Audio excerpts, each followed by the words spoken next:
আমার বাবুলটা খেতে অনেক ভালো লাগে। বাবুলগুলো কত সুন্দরভাবে তৈরি হয়েছে শুধু দেখুন। খুব ভালো হয়েছে। কতগুলো বাবুল তৈরি হয়ে গেছে। দোকানের থেকে অনেক ভালো হয়েছে। নমস্কার বন্ধুরা, আজকের আমি আপনাদের সামনে আবারও একটা নতুন ভিডিও নিয়ে হাজির হয়ে গেছি। আজকে নিয়ে এসেছি বাবুলটি কিভাবে তৈরি করতে হয়। হ্যাঁ, ঠিকই ধরেছেন, আমরা যেখানে সেখানে বিশেষ করে বাচ্চারা রাস্তায় বেরোলেই কিন্তু 100-150 টাকা দিয়ে বায়না করে বাবুলটি কিনে খাওয়ার জন্য। কিন্তু আজ হাতের কাছে সামান্য মাত্র কিছু উপকরণ দিয়ে এই বাবুলটি খুব সহজেই বানিয়ে ফেলতে পারবো। চলুন বেশি দেরি না করে এই ভিডিওটা এখন শুরু করি। এই বাবুলটি তৈরি করার জন্য প্রধান যে উপাদান লাগবে সেটি হলো সাবুদানা। আমি এখানে ছোট সাবুদানা নিয়েছি, আপনারা চাইলে বড় সাবুদানাটাও নিতে পারেন। বাবুলটি বানানোর জন্য এই সাবুদানাটাকে মিক্সিতে প্রথমে খুব ভালোভাবে পেস্ট করে নিতে হবে। এখন মিক্সিতে নিয়ে খুব ভালোভাবে পেস্ট করে নিয়ে চলে আসবো।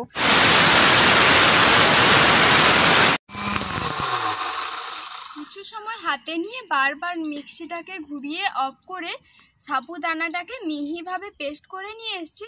এখনও কিছু কিছু দানা দানা আছে, তার জন্য এটাকে ছাঁকনিতে ছেঁকে নিতে হবে। এইভাবে ছেঁকে নিচ্ছি। কিছুটা সাবুদানা এইভাবে বের করে নিয়েছি, আর এইদিকে এগুলো কিন্তু এখনো দানা দানা আছে। তো আপনাদের যদি প্রয়োজন হয় আরও সাবুদানা, তাহলে এটাকে আবারও ঘুরিয়ে নিয়ে নিতে পারেন। আমার এটা আর প্রয়োজন নেই, এই জন্য এক সাইডে সরিয়ে রেখে দিচ্ছি। এখন আবারও ওই একই মিক্সিতে নিয়ে নিচ্ছি কিছুটা পরিমাণ চিনি। চিনিটা আপনারা চাইলে শিলনোড়াইতে পেস্ট করে নিতে পারেন, তবে তাড়াতাড়ি করার জন্য আমি মিক্সিতে নিয়ে একদম পাউডার করে নিয়ে আসবো। তবে পাউডার করেছি, দেখুন উড়ে চলে যাচ্ছে সঙ্গে সঙ্গে ধোঁয়ার মতো। এখন এই সাবুদানার মিশ্রণের সঙ্গে দিয়ে দিচ্ছি 2 চামচ চিনির গুঁড়ো, আর নিয়েছি এটা কোকো পাউডার। কোকো পাউডার আমার এখানে লাগবে 2 চামচ।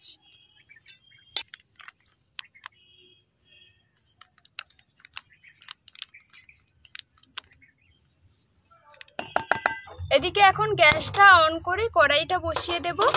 কড়াইতে দিয়ে দিচ্ছি কিছুটা পরিমাণ জল। জলটা এরকম হাত ছোঁয়া গরম হয়ে যাবে, তখন এটাকে নামিয়ে নিতে হবে। এখন এই গরম জল 1 চামচ করে এই সাবুদানার মিশ্রণের সঙ্গে দিতে হবে, আর এইভাবে হাত দিয়ে মেখে নিতে হবে। অল্প অল্প করেই জল দিতে হবে, না হলে এখানে জলটা বেশি হয়ে যেতে পারে। এইভাবে দেখুন একটা টাইট করে ডো বানিয়ে নিয়েছি, আর অল্প অল্প করেই কিন্তু এখানে জল ব্যবহার করতে হবে। এখন বাবল টিগুলো বানানোর জন্য এই রকম একটা থালা নিয়েছি। এখান থেকে কিছুটা পরিমাণ লিচি নিয়ে এইভাবে হাতের মধ্যে লম্বা শেপ দিয়ে দেব। থালার উপর নিয়ে এইভাবে লম্বা শেপ করে নিতে হবে, তারপর একটা ছুরির সাহায্যে এইভাবে কেটে নিতে হবে। তাহলে কি হয়, সবগুলো সাইজ সমান থাকবে। আবারও কিছুটা পরিমাণ নিয়ে এইভাবে হাতের মধ্যে লম্বা শেপ করে নিচ্ছি। এইভাবে এক একটা তৈরি করে একই সাইজ করে কেটে নিতে হবে। এখন বাবুলগুলো যে কেটে নিয়েছিলাম এইরকম শেপ করে, সেগুলোকে কিন্তু কিছুটা এইভাবে অনেকগুলোই হয়েছে, আর এগুলোকে অনেকটা গোল করে নিয়েছি বেশিরভাগ, আর কিছুগুলো আছে এইভাবে হাতের মধ্যে নিয়ে একটু ঘুরিয়ে নিলেই কিন্তু এগুলো গোল গোল হয়ে যাবে। এইভাবে গোল গোল হয়ে গেছে। এখন বাবুলগুলোকে রাখার জন্য কিছুটা পরিমাণ সাবু এইভাবে গুঁড়ো করে রেখেছিলাম সেটা নিয়ে নেব।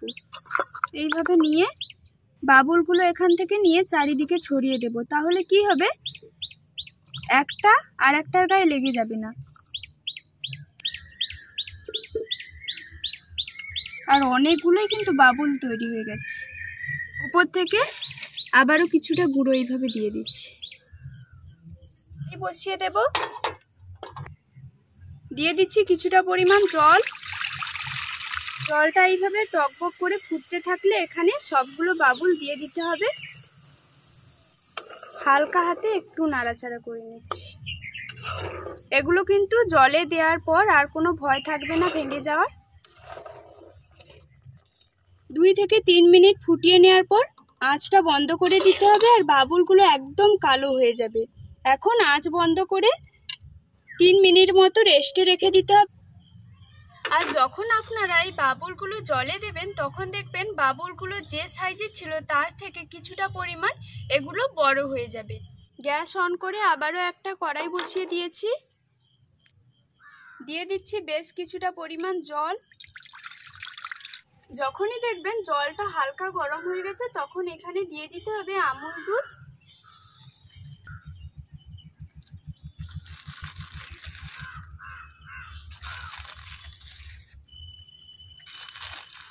চার চামচ আমুল দুধ দিয়ে দিয়েছি। এবার দুধটা ফুটে উঠলে একটু জাল করে নেব। এখন দেখুন দুধটা ফুটে উঠছে, আঁচটা কম রেখে এইভাবে একটু জাল করে নেব। দুধটা আগে থেকে অনেকটাই ঘন করে নিয়েছি, এখন আঁচটা বন্ধ করে দুধটা ঠান্ডা করে নেব। গ্যাস অন করে আবারও কড়াই বসিয়ে দিচ্ছি। কড়াইটা যখন গরম হয়ে যাবে তখন এখানে দিয়ে দিতে হবে চিনি। চিনি দিয়ে একটা ক্যারামেল তৈরি করব, তার জন্য চিনিটা দেওয়ার পর আঁচটা একদম লো করে দিতে হবে, না হলে চিনিটা পুড়ে যাবে আর বাবুল টিগুলো খেতে একদম ভালো লাগবে না। কড়াই গরম হয়ে গেছে, এখন দিয়ে দিচ্ছি চিনি। এখানে দিয়ে দিচ্ছি 3 চামচ চিনি। চিনিটাকে এখন আস্তে আস্তে গলিয়ে নেব, এটা ক্যারামেল তৈরি করব। এইদিকে যে বাবুল টিগুলো তৈরি করে রেখেছিলাম সেগুলো ঢাকনা খুলে নিচ্ছি, আর দেখুন একটাও কিন্তু ভাঙেনি, সবগুলোই গোটা গোটা আছে আর কালারটা একদম কালো কুচকুচে হয়েছে, পুরো দোকানের বাবুল টিয়ের মতো। আর চিনিগুলো দেখুন আস্তে আস্তে এই যে মেল্ট হয়ে যাচ্ছে, আপনারা বুঝতে পারছেন কিনা জানি না, এই যে দেখুন মেল্ট হয়ে যাচ্ছে। চিনিটা এদিকে মেল্ট হতে থাক, আর এদিকে আমি একটা বাটি নিয়েছি, বাটির মধ্যে নিয়ে নেব কিছুটা পরিমাণ জল। অল্প একটু জল দিলাম। একটা নিয়েছি কফি পাউডার, এখানে অল্প পরিমাণ কফি পাউডার দিয়ে দেব। খুব ভালোভাবে মিশিয়ে নেব, তাহলে কি হবে কালারটা খুব ভালো আসবে। আর এইদিকে যে চিনির ক্যারামেলটা তৈরি হচ্ছে, একদম আঁচটা লো করে রেখেছি আর একদম জল হয়ে গেছে চিনিগুলো। এখনো কিন্তু লাল কালার আসেনি, আরও একটু জাল করে নিলে পরপর এটা লাল কালার হয়ে যাবে। এই যে দেখুন পরপর লাল কালার চলে আসছে।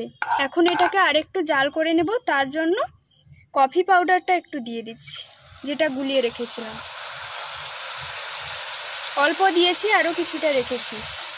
আর দেওয়ার সঙ্গে সঙ্গেই দেখবেন এইভাবে কিন্তু কড়াইতে জ্বরে যাবে, কিন্তু ভয় নেই, আবার ছেড়ে দেবে কড়াই থেকে। এইভাবে যে বাবুল টিগুলো তৈরি করে রেখেছিলাম এইভাবে জল ঝরিয়ে এই ক্যারামেলের মধ্যে দিয়ে দেব। আর আবারও বলছি আঁচটা কিন্তু একদম কম করে রাখবেন।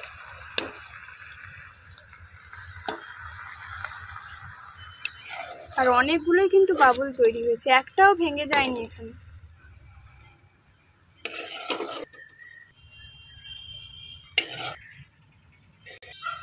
এখন বাবুলগুলোকে এখানে দেওয়ার পর ক্যারামেলের সঙ্গে বাবুলগুলোকে খুব ভালোভাবে মিশিয়ে নিতে হবে। তো বাবুলগুলো পারফেক্টভাবে তৈরি করার পর আমার মনে হচ্ছে যেন আমি নিজের বাড়িতে একটা বাবুল টিয়ের দোকান দিয়ে দিই, কারণ এই 10 থেকে 20টা বাবুল মাত্র দেয়, আর সেগুলোকে আমরা 100-150 টাকায় কিনে খাই। আর 100-150 টাকা খরচ করা তো দূরের কথা, মাত্র 50 থেকে 60 টাকা খরচ করে এইভাবে আমরা অনেকগুলো বাবুল টি তৈরি করে ফেললাম। তো বাড়িতে তৈরি করা স্বাদ কিন্তু সত্যি অনেকটা আলাদা। মোটামুটি 3 থেকে 4 মিনিট আবারও এখানে ক্যারামেলের মধ্যে এই বাবুল টিগুলোকে দিয়ে নাড়াচাড়া করে নিতে হবে। বাবুলগুলো এখন বের করে নিচ্ছি। আর কতগুলো বাবুল তৈরি হয়ে গেছে, শেষ করতে পারবো না খেয়ে খেয়ে, এতগুলো হয়েছে। এখন দোকানে যেইভাবে বাবুলটি তৈরি করে আমাদের পরিবেশন করে সেভাবেই পরিবেশন করে দেখাবো। আর এখানে কিন্তু আমার ভাই চলে এসছে, গন্ধ শুকে শুকে যে বাবুলটি তৈরি হচ্ছে, ও কিন্তু বাবুলটি খেতে খুব ভালোবাসে, তাই না? বাবুলটি খেতে ভালো লাগে? ভালো লাগে। এখন এইদিকে 2টো গ্লাস নিয়েছি, আর বাবুল টিগুলোকে এইভাবে গ্লাসের গায়ে চারিদিকে ছড়িয়ে ছড়িয়ে দেব, তাহলে দেখতে ভালো লাগবে। আর অনেকগুলো করেই কিন্তু বাবুল টি দেব। দোকানে কিন্তু এই একটা গ্লাসে 10 থেকে 20টা বাবুল টি দেয়, আর সেখানে দাম নিয়ে নেয় 100 থেকে 150 টাকা।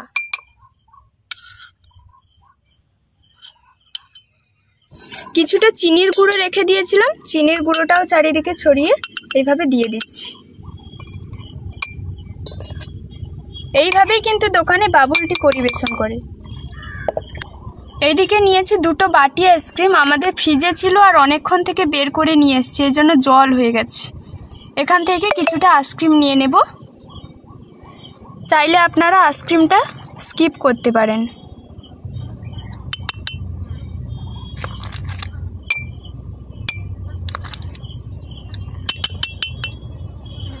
এখন যে দুধটা গরম করে রেখেছিলাম, দুধটা পুরোপুরি ঠান্ডা করে নিয়েছি, দুধটা এখানে দিয়ে দেব।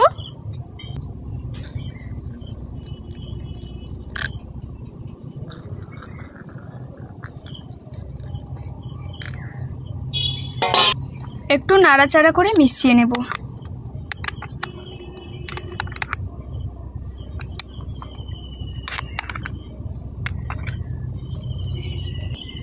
এখনও এদিকে কত বাবুল পড়ে আছে, আর এইদিকে কিন্তু বাবুল টিটা পুরোপুরি পারফেক্টভাবে তৈরি হয়ে গেছে, যেভাবে দোকানে পরিবেশন করে। এখন এখানে নিয়েছি দুটো পাইপ, এইভাবে আমি আর ভাই খেয়ে নেব। ভাই নে, এইখানটা রাখ, এবার খা, আস্তে আস্তে খা। খেয়ে বল কেমন হয়েছে। হ্যাপি হয়েছে। কেমন হয়েছে? হ্যাপি। ভালো হয়েছে? খুব ভালো হয়েছে। আমার বাবুলটা খেতে অনেক ভালো লাগে, দোকানের থেকে অনেক ভালো হয়েছে। ভালো হয়েছে? খেয়ে নে, ভালো লাগছে? খেয়ে নে। অনেক সুন্দরভাবে তৈরি হয়েছে, আর দোকানের থেকে সত্যিই খেতে অনেক ভালো লাগছে। তো আজকের ভিডিওটা এই পর্যন্ত, এখনকার মতো বিদায় নিচ্ছি। টাটা।